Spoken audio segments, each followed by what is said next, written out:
Saudi সরকারের vision 2030-এর অংশ হিসেবে নতুন রূপে সাজছে সারা দেশের সব বিনোদন কেন্দ্র। বিশেষ করে নিজেদের সমৃদ্ধ ইতিহাস ঐতিহ্য সম্পর্কে বিশ্ববাসীকে জানাতে নেওয়া হচ্ছে নানা ব্যবস্থা। আরব উপদ্বীপের অংশ হিসেবে সৌদি আরবে মানব সভ্যতার ইতিহাস ৬৩,০০০ বছরের পুরনো। একবিংশ শতাব্দীতে এসে সৌদি আরবের ইতিহাস ঐতিহ্য সংরক্ষিত ঐতিহাসিক স্থানকে ঘিরে আগ্রহ বাড়ছে অভিবাসী দর্শনার্থীদের।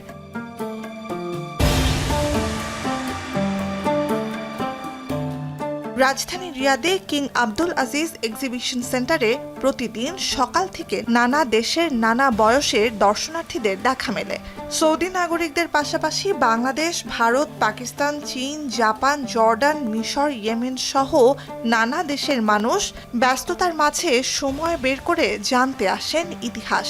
বাংলাদেশ, পাকিস্তান, ইন্ডিয়া, পুরো কান্ট্রি আসতেছে, যে অনেক রাষ্ট্র থেকে, ইটালি থেকে, জাপানি থেকে বা চায়না থেকে অনেক পাবলিক আসতেছে।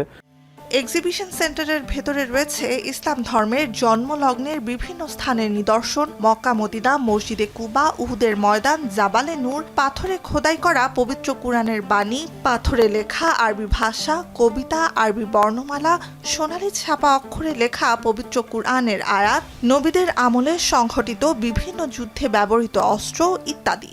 This is my first time to visit a national museum. মরুর পাহাড়, দিগন্ত বিস্তৃত মরুভূমি, মহানবী হযরত মুহাম্মদ সাল্লাল্লাহু আলাইহি ওয়াসাল্লাম যেখানে আল্লাহর হেদায়েত প্রাপ্ত হয়েছেন সেই ঐতিহাসিক হেরা পর্বতের গুহা, মক্কা থেকে মদিনায় হিজরতকালীন ইতিহাস ইত্যাদি ছবির মাধ্যমে তুলে ধরা হয়েছে এই এক্সিবিশন সেন্টারে। সৌদি রাজপরিবারের ব্যবহৃত আসবাবপত্র রয়েছে রিয়াদ এক্সিবিশন সেন্টারে। এখানে ঢুকতে লাগে না কোনো প্রবেশ ফি, তবে নিশ্চিত করা হয়েছে যথাযথ নিরাপত্তা, পরিচ্ছন্ন পরিবেশ এবং ইসলাম ধর্মের ইতিহাস ঐতিহ্য দেখে সন্তোষ জানান আগত দর্শনার্থীরা। নুজহাত কামাল, এখন সৌদি আরব।